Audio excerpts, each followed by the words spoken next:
आज की सबसे पहली और बड़ी खबर देश की राजनीति से आ रही है। क्या प्रधानमंत्री नरेंद्र मोदी जिस वक्त का इंतजार करने को कह रहे थे वो वक्त आ चुका है?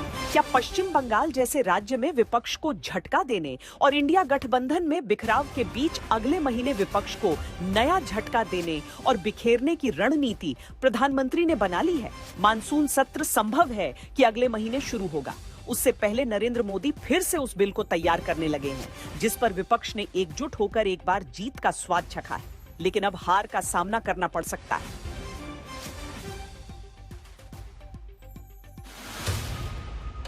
क्या नरेंद्र मोदी को जिस वक्त का इंतजार था वो वक्त आने वाला है?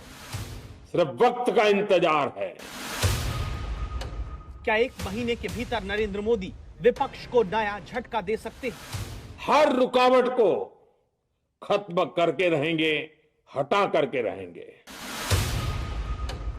क्या राहुल गांधी की 1 साल वाली चुनौती को नरेंद्र मोदी ने 1 महीने में तोड़ देने का लक्ष्य बना लिया है?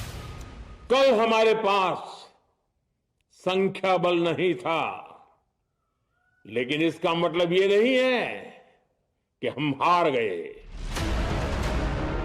संसद के विशेष सत्र में अप्रैल महीने के भीतर विपक्ष की एकजुटता से मिली महिला आरक्षण बिल वाली हार पर इस वक्त नरेंद्र मोदी नई रणनीति बना चुके हैं।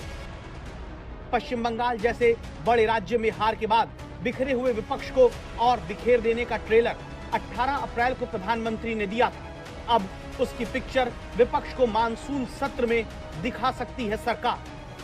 मेरे देश की माताएं, बहनें, बेटियां, मैं जानता हूं आज आप सब दुखी हैं, मैं भी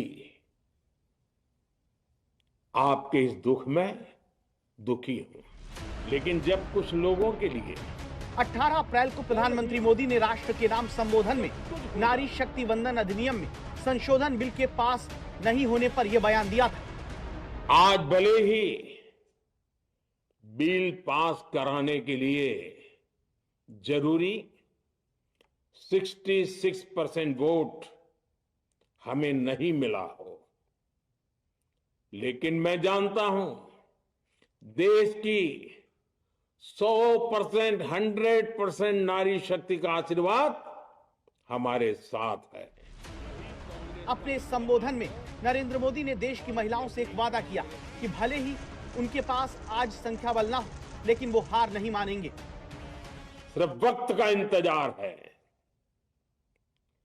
नारी शक्ति के सशक्तिकरण का बीजेपी एनडीए का संकल्प अक्षुण्ण है। नरेंद्र मोदी ने वक्त के इंतजार की बात ऐसे ही नहीं कही।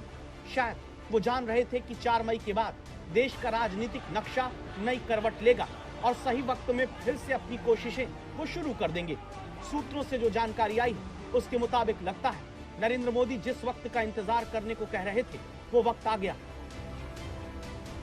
सूत्र बताते हैं कि मोदी सरकार मानसून सत्र में परिसीमन विधेयक को दोबारा पेश कर सकती है। सरकार परिसीमन पर आम सहमति बनाने के लिए डीएमके और टीएमसी जैसी क्षेत्रीय पार्टियों से विचार भी कर रही है। सूत्र कहते हैं कि तृणमूल कांग्रेस के कई सांसद परिसीमन के पक्ष में हैं और उन्होंने सरकार के दृष्टिकोण पर सकारात्मक प्रतिक्रिया दी है। डीएमके ने कोई कड़ा रुख नहीं अपनाया है और वो सरकार की तरफ से तैयार किए जा रहे विधेयक के नए मसौदे का इंतजार कर रहे हैं। मतलब बदले राजनीतिक हालात में मोदी सरकार महिला आरक्षण बिल के रास्ते की हर रुकावट को हटाने में जुटी है ताकि महिलाओं से किया पीएम का वादा पूरा किया जा सके। मैं देश की हर नारी को विश्वास दिलाता हूं, हम महिला आरक्षण के रास्ते में आने वाले हर रुकावट को खत्म करके रहेंगे, हटा करके रहेंगे। अप्रैल में महिला आरक्षण बिल को विपक्ष ने परिसीमन से जुड़े विवाद के आधार पर इसलिए विरोध किया था क्योंकि इंडिया गठबंधन का कहना था कि यह सरकार महिला आरक्षण की आड़ में राजनीतिक नक्शा बदलना चाहती है। इसी के चलते 17 अप्रैल को लोकसभा में संविधान में 131वां संशोधन बिल वोटिंग के बाद गिर गया। यह बिल महिला आरक्षण कानून में संशोधन के लिए लाया गया था। एनडीए तब बिल के पक्ष में 2/3 वोट हासिल करने में नाकाम रहा। बिल के पक्ष में 298 वोट रहे, जबकि इसके विरोध में 230।